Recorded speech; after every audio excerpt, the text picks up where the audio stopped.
بسم اللہ الرحمن الرحیم۔ خواتین و حضرات، یزدانی ایچ ڈی نیوز کی ٹیم حاضر خدمت ہے اور ہمیشہ کی طرح آپ کی ملاقات کرائیں گے ایک بہت اعلیٰ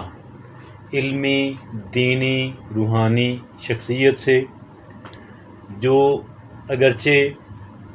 علمی، دینی، روحانی ہیں، سیاسی بھی ہیں اور سماجی بھی ہیں،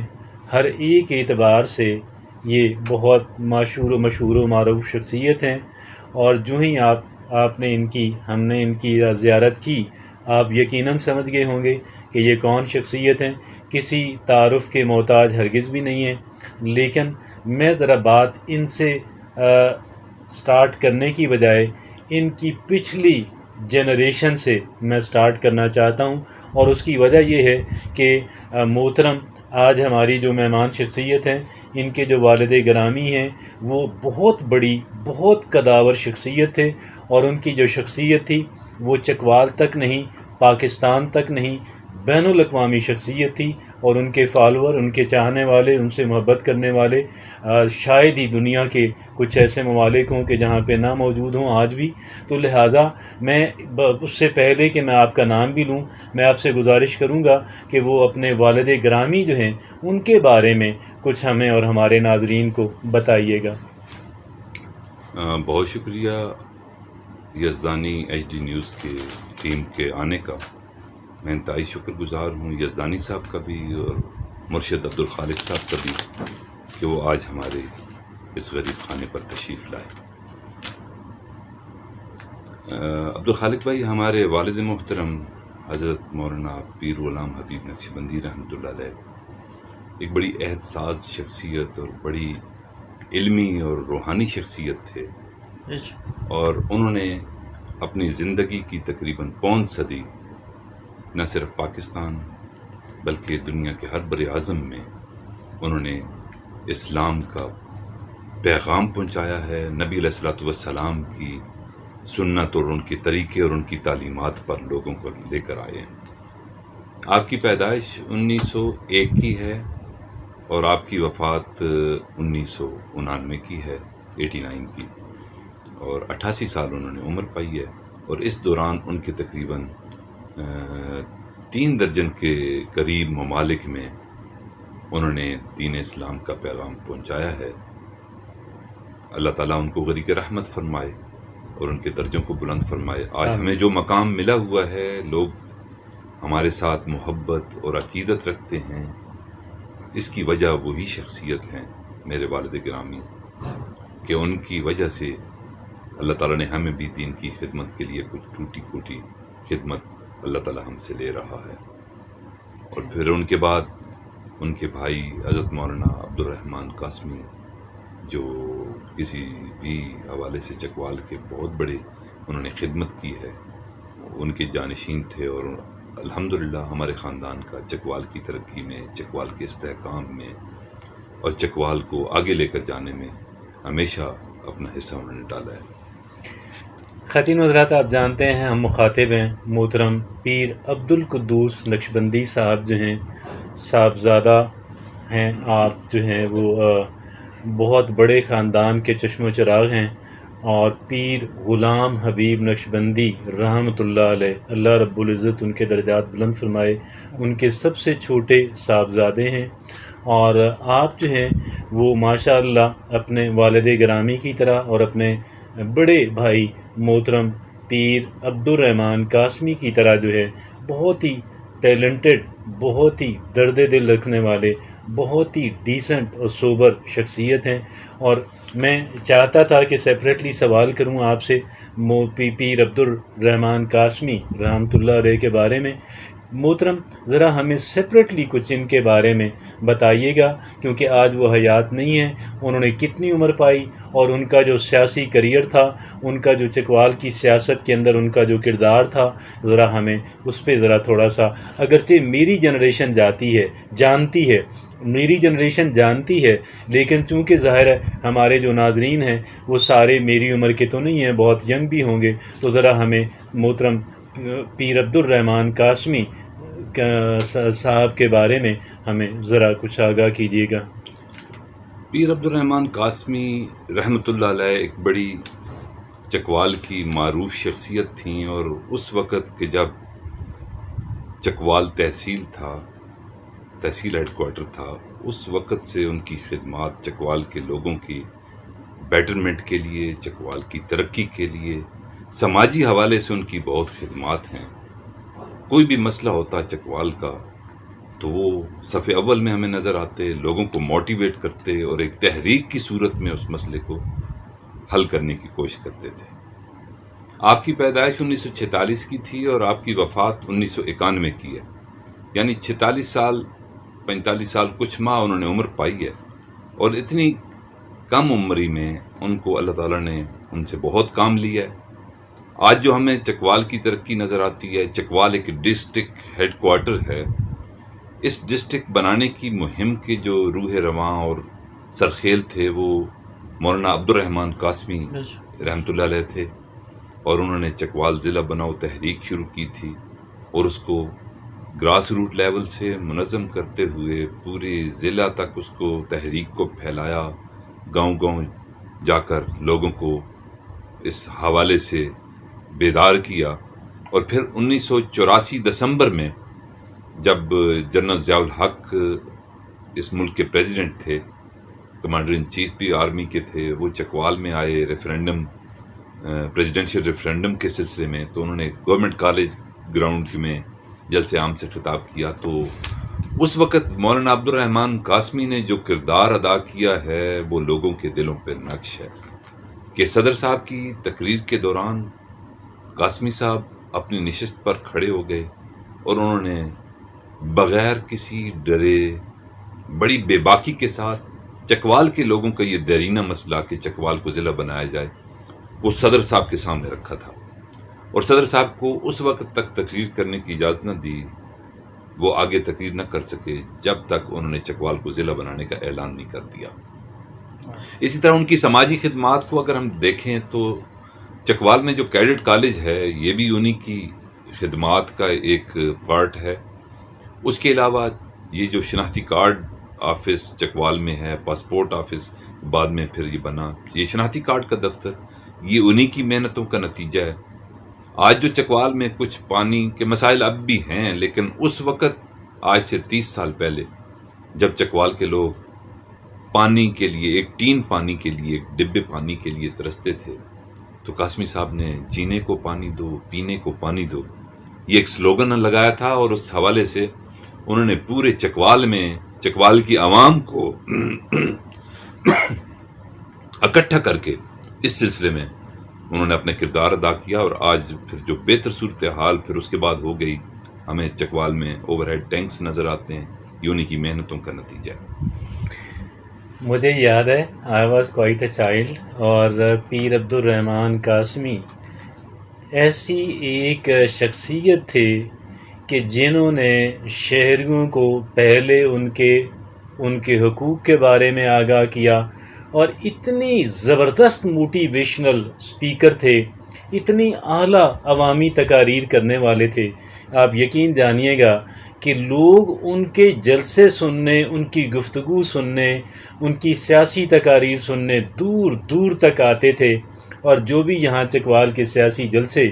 جس میں پیر عبدالرحمن قاسمی نہ ہو، یقین جانیے گا اس کے اندر وہ جوش اور ولولہ نہیں ہوتا تھا، وہ ورب نہیں ہوتا تھا۔ اور پھر آپ کی سپیچ تھی، ان کی تقریر ہوتی تھی کہ جس کا لوگ بے چینی سے انتظار کرتے تھے، اور انہوں نے آگاہی دی چکوال کے عوام کو، بھئی اپنے حقوق کے لیے اٹھو، اپنے حقوق کے لیے محنت کرو۔ ان کا جو سیاست کرنے کا سٹائل تھا وہ بالکل یکسر مختلف تھا، اور وہ ایسا تھا کہ جو قومی رہنماؤں کا، یقین جانیے گا جو قومی رہنماؤں کا جو سٹائل ہوتا ہے، ایشوز پہ پولیٹکس کرتے تھے۔ آج کل تو ایشوز پہ پولیٹکس آج 30 سال بعد بھی نہیں ہو رہی۔ بہرحال عبدالرحمن قاسمی جو ہیں، آپ یقین جانیے گا ان کا کوئی نعم البدل چکوال کے اندر پیدا نہیں ہو سکا، اگرچہ ہمارے آج کی مہمان شخصیت پیر عبدالقدوس نقشبندی جو ہیں ماشاءاللہ یہ بھی اسی لائن پہ. ہمیں ذرا اب آپ پہ بات کرتے ہیں. آپ کے والد گرامی پہ بات ہوئی، آپ کے بڑے بھائی جو ہیں جو آج جس دنیا کے اندر نہیں ہیں لیکن لوگ ان کو یاد کرتے ہیں، ان پہ بات ہوئی. ذرا ہمیں اپنا جو آپ کا بچپنا جو ہے، آپ کی جو ایجوکیشن ہے، اس کے بارے میں بتائیے گا. جی عبدالخالق بھائی، آپ تو ہمارے ماشاءاللہ پڑوسی بھی اور ہر حوالے سے اس بارے پہ بات کریں گے، لیکن ایک میں ایڈ کرنا چاہتا ہوں ارشاد. حضرت مولانا عبدالرحمن قاسمی ارشاد. رحمۃ اللہ علیہ کے بارے میں، کہ ان کی سماجی خدمات چند ایک جو موٹی موٹی ہیں وہ میں نے آپ کے سامنے رکھی ہیں. ان کی ایک سیاسی رول بھی ہے چکوال کے اندر، اور ہم دیکھتے ہیں کہ چکوال کے اندر ان کی اس تحریک جو عوامی گروپ کے نام سے تھی، جس میں چکوال کے اس وقت کے بہت بڑی تعداد لوگوں کی شامل تھی، اس کا بڑا رول ہے چکوال میں. ان کی اس تحریک سے پہلے چکوال میں صرف ایک خاندان کی سیاست ہوا کرتی تھی. قومی صوبائی لیول کی جتنی بھی نشستیں تھیں اس پہ اس خاندان کا قبضہ تھا. لیکن حضرت قاسمی صاحب رحمۃ اللہ علیہ نے سب سے پہلے بلدیات میں انہوں نے کردار اپنا ادا کیا، اور پھر ایک وقت آیا کہ اس خاندان کی اجارہ کافی حد تک کم ہوئی، اور ڈسٹرکٹ کونسل میں پہلی دفعہ ملک حبیب خان چیئرمین ضلع کونسل منتخب ہوئے تھے عوامی گروپ کے. پھر اس کے بعد 85 کا الیکشن تھا، تو اس میں انہوں نے بڑا انقلابی کردار ادا کیا تھا کہ پرانے چہرے مسترد ہو گئے تھے اور نئے چہرے قاسمی صاحب رحمۃ اللہ کی محنت کی وجہ سے آ گئے. تو یہ ایک ان کا رول تھا کہ جو سیاست کو عوامی رنگ دیا ہے، جو سیاست کو چند خاندانوں سے، ایک دو خاندانوں سے نکال کر چکوال کے گلی کوچے میں ڈسکس ہوئی ہے، ان میں اس کا بہت بڑا کردار ہے. اور یہ ان کا ایک سیاسی رول بھی ہے. اور کالج کے زمانے سے انہوں نے یہ کام شروع کر دیا تھا. انجمن کاروان اسلام کے نام سے انہوں نے تنظیم بنائی تھی، چکوال میں بھی تھی، جس میں بالکل نوجوان خون تھا، جس نے جو مروجہ سیاست تھی اس سے علم بغاوت بلند کر کے قاسمی صاحب کی قیادت میں انہوں نے اپنا ایک کردار ادا کیا تھا. یقیناً میں دیکھتا ہوں اپنی اس عمر کے بارے میں، کیونکہ آپ یقین جانیے گا، ہم اگرچہ ہمیں نہ اتنا سیاسی شعور تھا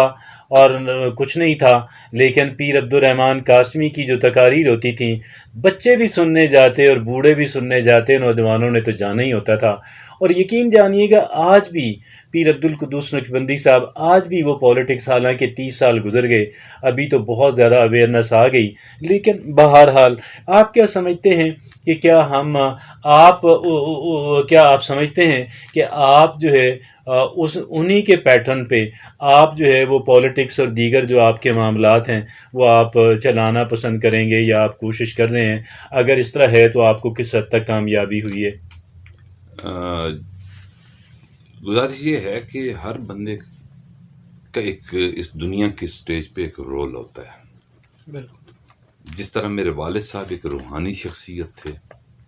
اور ان کا ایک کردار سلسلے نقشبندیہ کے اعتبار سے تھا، اور پوری دنیا میں انہوں نے سلسلے کی محنت کو پہنچایا، لوگوں کو اللہ کی طرف رجوع کرنا سکھایا، لوگوں کو اللہ کا ذکر تعلیم کیا. یہ ان کا ایک کردار تھا. اور قرآن اور ان کا عبور، اور بڑے بڑے مشائخ اس وقت کے جو ان سے انہوں نے، حضرت مولانا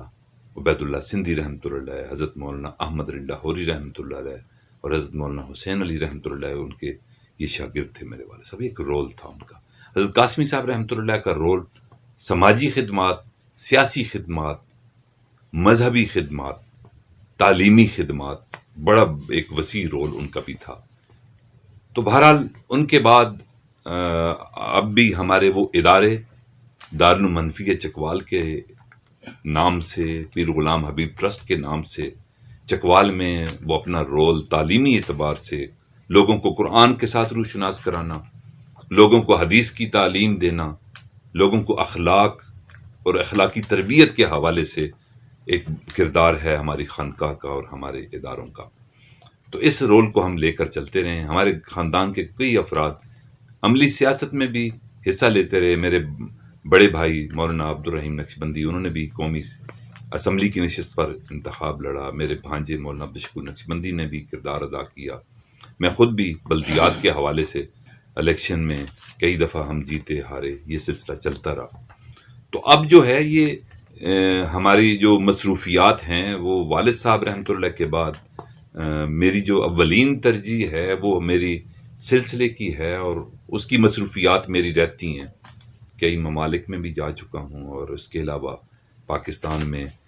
مجالس ذکر اور روحانی اعتبار سے ایک محنت کرنے کی کوشش کر رہا ہوں۔ اس کے علاوہ جو میری اس حوالے سے بھی تجارتی شعبے کے اعتبار سے بھی میں نے کوشش کی ہے کہ چکوال میں کچھ نہ کچھ اپنا کردار ادا کر سکوں۔ تو آج سے 10 سال پہلے چکوال چیمبر کا قیام بھی عمل میں آیا ہے، اور اس چکوال چیمبر کے قیام کے بعد جو بانی صدر تھا وہ میں ہی تھا، اور اس کی ساری جو جدوجہد تھی اپنے کچھ دوستوں کے ساتھ مل کر میں نے وہ کی تھی، اور چکوال چیمبر کا قیام عمل میں آیا تھا، اور اس میں الحمدللہ بانی میں پریزیڈنٹ ہوں اس کا۔ تو یہ ساری میری تجارتی سرگرمیاں بھی ہیں، اور کچھ نہ کچھ لوگوں کی سماجی اعتبار سے بھی جہاں تک ممکن ہوتا ہے میں کوشش کرتا رہتا ہوں۔ اس کے علاوہ امن کے اعتبار سے، فرقہ وارانہ ہم آہنگی کے اعتبار سے میری ہمیشہ میرا یہ رول رہا ہے، اور ہونا بھی چاہیے کہ وَاعْتَصِمُوا بِحَبْلِ اللَّهِ جَمِيعًا وَلَا تَفَرَّقُوا، مسلمانوں کے تمام فرقوں کو احترام کی نظر سے دیکھنا، اپنے عقیدے کو نہ چھوڑنا اور دوسرے کے عقیدے کو نہ چھیڑنا، یہ جو اصول ہے اس پر کاربند رہتے ہوئے ہم نے چکوال کے اندر ایک اچھی فرقہ وارانہ فضا قائم کرنے کی ہم کوشش کرتے رہتے ہیں، اور اس میں کافی حد تک ہم کامیاب بھی رہتے ہیں، اور کئی معاملے میں ہمیں چیلنجز بھی درپیش ہوتے ہیں، لیکن الحمدللہ میں، میرے ساتھی جمعیت اہل سنت والجماعت جس کا میں امیر بھی ہوں، ہماری کوشش ہوتی ہے کہ چکوال کی فضا میں اپنا کردار ادا کرتے ہوئے امت کی یکجہتی کے لیے، امت کے اندر سے تفرقے اور اختلاف کے خاتمے کے لیے، اور اس کو منیمائز اور کم کرنے کے لیے جو کردار ہمارا ہے وہ اس کو ہم ادا کرتے رہتے ہیں۔ ماشاء اللہ، آپ کاروباری شخصیت ہیں، آپ چکوال چیمبر آف کامرس کے پہلے پریزیڈنٹ تھے، اور آپ اس سے اندازہ لگا سکتے ہیں کہ آپ کا چیمبر بنانے کے اندر کتنا اہم کردار ہوگا۔ بہرحال ہمیں بہت خوشی ہوئی یہ جان کر، اور یہ بڑا پازیٹیو اور بڑا کنسٹرکٹیو رول ہے جو آپ پلے کرنے کی کوشش کر رہے ہیں۔ فرقہ واریت جو ہے، اگر یہ کہا جائے کہ اہم ترین مسائل، سب سے بڑے جو مسائل ہیں پاکستان کے، سب سے بڑے جن چیلنجز کا سامنا آج پاکستان کی مملکت کو ہے، ان میں ایک فرقہ واریت کا مسئلہ بھی ہے، اور آپ اس کے لیے لوگوں کو اعتدال کی راہ میں لانے میں، لوگوں کو انتہا پسندی کی لعنت سے نجات دلانے کے اندر، اور ایک برداشت کا کلچر جو ہے، رواداری کا کلچر لانے کے اندر آپ کا بہت بڑا کردار ہے۔ اور میں یہ سمجھتا ہوں چکوال کے عوام ہوں، پاکستان کے عوام ہوں، وہ آپ کے اس کردار کو سراہتے ہیں۔ ایک سوال اگر نہ کیا جائے تو میں یہ سمجھتا ہوں کہ یہ بات جو ہے یہ پھر نامکمل رہے گی، آج آپ سے ملاقات اور آپ سے گفتگو نامکمل رہے گی۔ ہمیں جو آپ کا جو چائلڈہڈ ہے، آپ کا جو بچپنا ہے، آپ کی جو نوجوانی ہے، اور آپ کی جو ایجوکیشن ہے، اس کے بارے میں ہمارے ناظرین کو ضرور آگاہ کیجیے پلیز۔ واقعی ایک زندگی کا یادگار اور بڑی انمٹ یادداشتوں میں یہ بات لکھی ہوتی ہے کہ بچپن کی یادیں ہر بندہ تازہ کرتا رہتا ہے۔ یہ بات کر کے آپ نے، کیونکہ آپ میرے بچپن کے دوست بھی ہیں، تو اس حوالے سے اس کا تذکرہ ضروری ہے۔ تو الحمدللہ جس گھرانے میں میں نے آنکھ کھولی ہے، اس گھرانے میں علم کی بڑی قدر تھی۔ میرے والد صاحب رحمۃ اللہ علیہ نے، اور پھر حضرت قاسمی صاحب رحمۃ اللہ علیہ نے میری تعلیم اور میری تربیت کے حوالے سے ان کے بڑے احسانات ہیں مجھ پر۔ الحمدللہ میں نے یہاں سے گورنمنٹ ہائی اسکول سے 84 میں میٹرک کیا جی۔ پھر اس کے بعد میں نے چکوال کالج میں ایڈمیشن لیا، اور پھر کچھ عرصہ میں اسلامک یونیورسٹی اسلام آباد میں LLB شریعہ میں وہاں ایجوکیشن حاصل کی۔ پھر گریجویشن کرنے کے بعد میں نے پھر چکوال سے گریجویشن کی، اور اس کے بعد پھر میں پنجاب یونیورسٹی لاہور میں نے ماسٹرز کیا جی اسلامک اسٹڈیز میں، اور اس کے ساتھ ساتھ وہیں سے میں نے قائد اعظم لاء کالج سے لاء کی ڈگری بھی حاصل کی ہے. یہ تو عصری تعلیم ہے جو کالج یونیورسٹی کی لیول کی تھی، وہ میں نے حاصل کی. اس کے علاوہ جس طرح آپ جانتے ہیں کہ ہمارا گھرانہ ایک مذہبی گھرانہ ہے، تو ہمارے تعلیمی ادارے ہیں کہ جہاں مکمل دینی تعلیم دی جاتی ہے. تو اللہ کا شکر ہے کہ میں نے مکمل درس نظامی بھی یہاں چکوال سے کیا ہوا ہے، اور الحمدللہ یہ میری تعلیمی اور اس حوالے سے میری مصروفیات تھیں جو میں نے ماضی میں جو میں تعلیم حاصل کرتا رہا. بہت شدید ضرورت ہوتی ہے اس بات کی کہ ہمارے علماء کرام جو ہیں، ہماری روحانی شخصیات جو ہیں، یہ عصری تعلیم جو ہے، جو ماڈرن ایجوکیشن ہے، وہ بھی اس پروسیس سے بھی گزریں. اور اس کی وجہ یہ ہے کہ unless and until they do get proper education from the university, they will not be able to preach the Islamic knowledge and the rest of the thing to the modern world, to the educated people. یہ بڑا کہہ لیں کہ انتہائی اہمیت کا حامل اس وجہ سے ٹھہرتا ہے کہ ایک بہت بڑا ہمیں گیپ نظر آتا ہے. جو دینی مدارس سے پڑھ کے جو لوگ آتے ہیں اور جو یونیورسٹی سے پڑھ کر آتے ہیں، ان کی آپس میں پراپر کمیونیکیشن ہی نہیں ہو پاتی، اور وہ آپس میں ایک دوسرے سے ریلیٹ ہی نہیں کر پاتے. اور ہمارے جو دینی مدارس کے فارغ التحصیل جو لوگ ہوتے ہیں، ان کے اندر شاید وہ کہہ لیں کہ وہ صلاحیت ڈیولپ نہیں ہو پاتی کہ وہ دینی تعلیمات جو ہیں اور اسلام کی تبلیغ اور تعلیم اور تربیت جو ہے وہ ماڈرن ایجوکیٹڈ لوگوں کو جو ہے اس سے وہ کرا سکیں. تو یہ بڑی اعلیٰ بات ہے، بہت اعلیٰ بات ہے کہ محترم پیر عبدالقدوس نقشبندی صاحب جو ہیں، آپ نے چکوال ڈگری کالج میں تعلیم حاصل کی، آپ نے انٹرنیشنل اسلامک یونیورسٹی اسلام آباد کے اندر تعلیم حاصل کی، آپ نے پنجاب یونیورسٹی کے اندر تعلیم حاصل کی، آپ نے LLB کیا. میں یہ سمجھتا ہوں اسی وجہ سے، کیونکہ آپ کا جو حلقہ وہ بہت بڑا ہے، وہ نہ صرف چکوال بلکہ پاکستان، اور نہ صرف پاکستان بلکہ آپ دیگر ممالک کے اندر بھی آپ کا ایک حلقہ ہے جن کو آپ وزٹ کرتے ہیں اور جن کو آپ کی انتظار رہتی ہے. تو یہ ماشاءاللہ بہت خوشی کا مقام ہے. اور میں یہ سمجھتا ہوں کہ ہماری دیگر بھی جو دینی شخصیات ہیں ان کو بھی یہ چاہیے کہ وہ اپنے بچوں کو اور دیگر لوگوں کو بھی جو ہے وہ ماڈرن ایجوکیشن جو ہے اس سے ضرور وہ کہہ لیں کہ روشناس کرائیں. اور مجھے ایک چیز پلیز بتائیے گا، ہمارے ناظرین کو بتائیے گا کہ آپ جو اس کہہ لیں کہ اپنے فیملی کی جو روایات تھیں، جو دینی ایجوکیشن اور جو روحانی شعبہ اور یہ ساری چیزیں جو ہیں، کیا آپ نے اپنے رجحان اور ایپٹیچیوڈ کی وجہ سے ان کو لیا، یا کوئی خاندانی ایک کہہ لیں کہ وہ کوئی کمپلشن تھی، آپ نے کسی بات کو مجبوری سمجھتے ہوئے آپ نے یہ سمجھا کہ مجھے اسی طرح کا ایک انسان بننا ہے کہ جیسے میرے والد محترم تھے یا جیسے آپ کے بڑے بھائی تھے؟ بہت اچھا کویسچن ہے جی. گزارش یہ ہے کہ میرے والد صاحب رحمۃ اللہ علیہ نے پوری دنیا میں دین کی تبلیغ کی ہے، لوگوں کو اللہ سے روشناس کرایا، اللہ کی معرفت کا بتایا ہے، نبی علیہ الصلوۃ والسلام کے مقام اور ان کی تعلیمات ان تک پہنچائی ہیں. تو جب وہ اس پوری دنیا میں جاتے تھے تو وہ جب انہوں نے لوگوں میں کام کیا، ماسز میں جا کر دین کی تبلیغ کی، تو کچھ چیزیں ان کے ذہن میں ضرور آئی ہوں گی. تو جب وہ وہاں سے واپس آتے تھے تو وہ ہمیشہ اس چیز کا اظہار بھی کیا کرتے تھے کہ عصری تعلیم بھی ضروری ہے اور عصری تعلیم کو بھی لینا چاہیے. اور اسی چیز کو پھر حضرت قاسمی صاحب رحمۃ اللہ علیہ، انہوں نے میری تعلیم میں مجھے بالکل بہت زیادہ مجھے موٹیویٹ کیا، جس کی وجہ سے الحمدللہ میں نے مذہبی تعلیم کے ساتھ ساتھ درس نظامی کے ساتھ ساتھ میں نے کالج یونیورسٹی لیول تک بھی تعلیم حاصل کی ہے. جو علم ہے وہ تو واقعی قرآن و سنت ہے، لیکن فنون کے اندر ہم ترقی میں پیچھے کیسے رہ گئے؟ وہ یہی وجہ ہے کہ سائنس میں، ٹیکنالوجی میں، فنون میں، IT میں ہمارا رول ختم ہو گیا. ہم جب تک علم کے شعبے کو اپنائے رکھا ہے، فنون کے اندر ہماری مہارت رہی ہے، تو افسوس سے کہنا پڑتا ہے کہ جب وہ ہم نے اس راستے کو چھوڑا ہے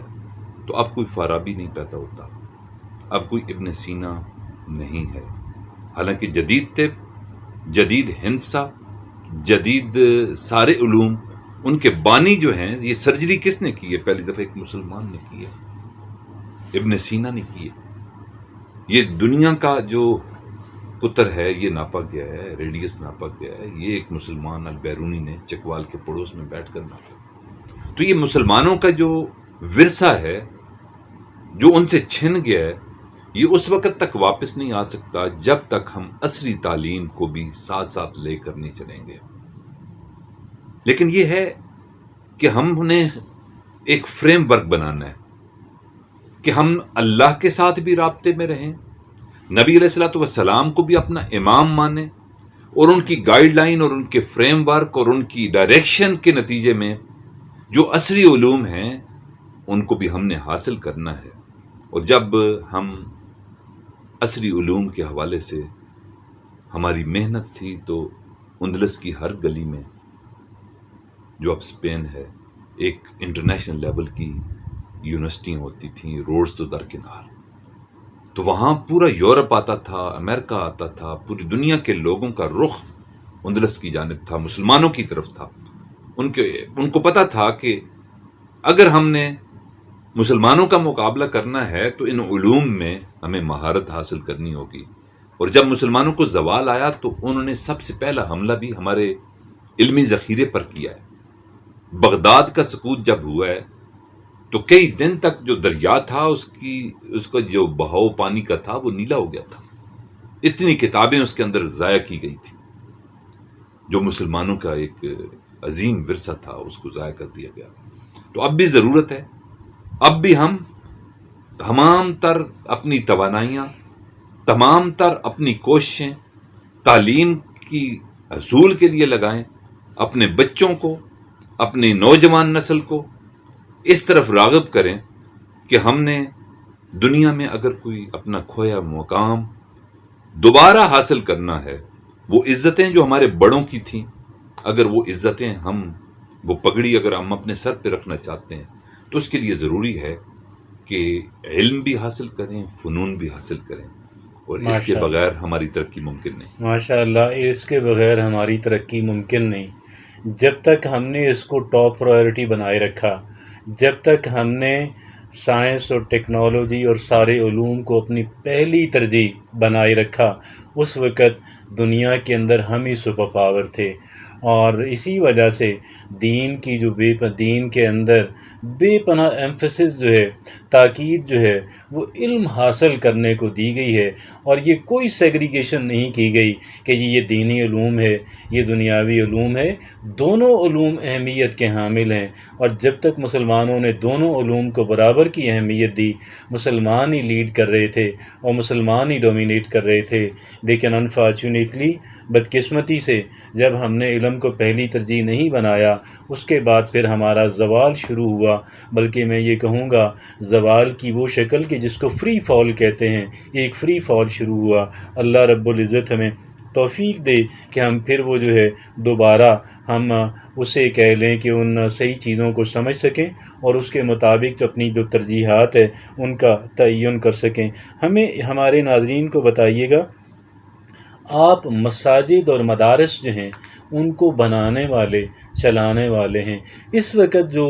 پیر عبد القدوس نقشبندی صاحب کی جو مینجمنٹ کے اندر جو مساجد ہیں، جو مدارس ہیں، ہمیں ذرا ان کے بارے میں پلیز بتائیے گا۔ جی، چکوال کے اندر ہمارے بڑوں نے، ہمارے والد صاحب نے، حضرت قاسمی صاحب رحمۃ اللہ علیہ نے مساجد اور مدارس کے نیٹ ورک کو چلانے کے لیے ایک ٹرسٹ کا قیام عمل میں لایا تھا۔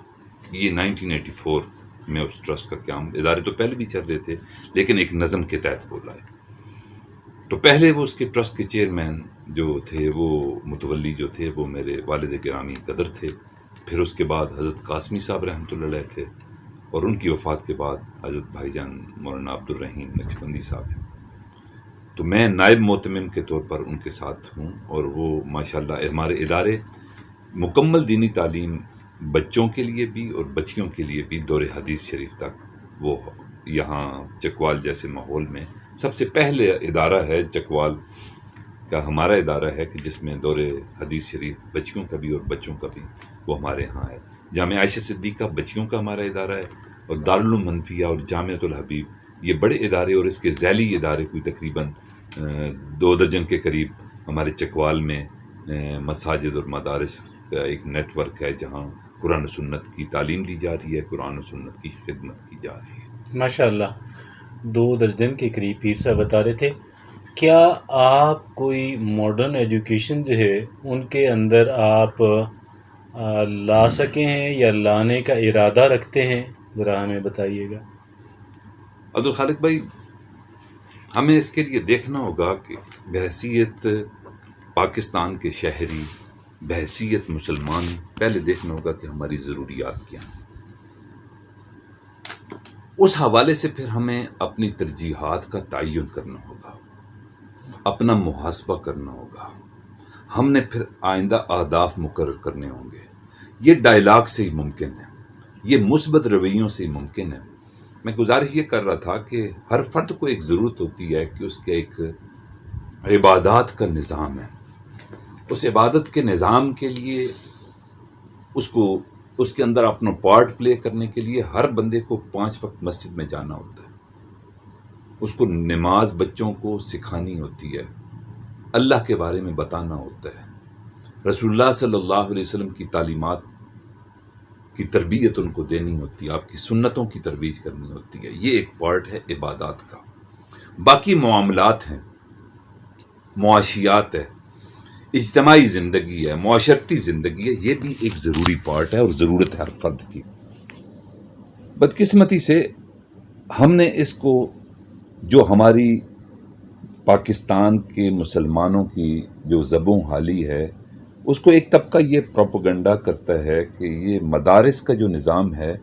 اس مدارس کے نظام میں عصری تعلیم نہیں پڑھائی جا رہی، جس کی وجہ سے ہمیں انحطاط کا سامنا کرنا پڑ رہا ہے، ہمیں زوال ہو رہا ہے. دیکھیں، اپنی اپنی ضروریات ہیں. قوم کی ضرورت تھی دینی تعلیم کی. کیا آج ہم کوئی دیکھتے ہیں کوئی مسجد ایسی کہ جس میں نماز نہ ہو رہی ہو، کہ وہاں امام صاحب موجود نہیں؟ کیا ہمارا جنازہ جب ہمارے گھر میں خدا نخواستہ کوئی ڈیتھ ہوتی ہے، کسی بھی علاقے میں، پاکستان کے کسی بھی کونے میں، ریموٹ ایریے میں چلے جائیں، جنازہ پڑھانے کے لیے ایک عالم موجود ہوتا ہے. اگر ہم اپنے بچوں کو قرآن پاک پڑھانا چاہتے ہیں تو گھر کے قریب ترین ہمیں ایک مکتب مل جاتا ہے جس میں بچہ پڑھا رہا ہوتا ہے. اگر دینی احکامات کے بارے میں ہمیں کوئی جستجو ہوتی ہے تو شہر کے اندر کئی ایک مفتی حضرات موجود ہیں کہ جن سے ہم اپنی مسائل کا حل پتہ کر لیتے ہیں. یہ ایک ڈپارٹمنٹ ہے جس نے اپنا کردار نبھانے کی کوشش کی ہے. اب دیکھنا یہ ہے کہ قوم کی ضرورت میڈیکل کے شعبے میں کیا، بحیثیت قوم ہمارے اوپر جو ذمہ داری آتی تھی قوم کی صحت کا حوالے سے، کیا ہمارے ہر گاؤں میں ڈاکٹر موجود ہے؟ کیا ہمارے شہروں کے ہاسپٹل کے اندر تمام شعبہ جات موجود ہیں؟ چکوال جیسی جگہ کی مثال لیں. اسی طرح ہم دیکھتے ہیں کہ کئی گاؤں بہت قریب ہیں، درمیان میں سے نالا بہتا ہے، پل نہیں ہے. اب ہم نے دیکھنا یہ ہے کہ مولوی نے تو اپنا کام اپنے حصے کا کیا ہے، باقی لوگوں کیا ڈاکٹرز، کیا میڈیکل کے شعبے کے حضرات، کیا انجینئرنگ کے شعبوں کے حضرات، کیا ایجوکیشن کے شعبے جو اسکول کالجز ہیں، کیا انہوں نے وہ پرووائڈ کیے ہیں ڈاکٹرز، تاکہ ہر گاؤں میں ہمارے ہاں ایک ڈسپینسری بڑا ہوتی. ایک درد دل رکھنے والی شخصیت ہیں آپ، ماشاءاللہ. سنتے جائیں، اتنا درد دل ہے، اتنا نالج ہے، اتنی وزڈم ہے کہ شاید اگر ہم 2 گھنٹے بھی آپ کی بات سنتے رہیں تو پھر بھی شاید یہ مکمل نہ ہو پائے. لیکن وقت کی قلت آڑے آ رہی ہے. آج محترم پیر عبدالقدوس نقشبندی صاحب کا شکریہ ادا کرتے ہیں کہ پھر انشاءاللہ ان کے یہاں حاضر ہوں گے اور ان کے جو خیالات ہے وہ چکوال اور پاکستان کی عوام تک پہنچائیں گے. اجازت چاہتے ہیں پروڈیوسر شفقت جزدانی اور کیمرہ مین AK جزدانی کے ساتھ ایک عبدالخالق درویش کو اجازت دیجیے گا. پھر ملاقات کریں گے نئی اور بہت شاندار شخصیت کے ساتھ. جزاکم اللہ خیر. اللہ حافظ و ناصر.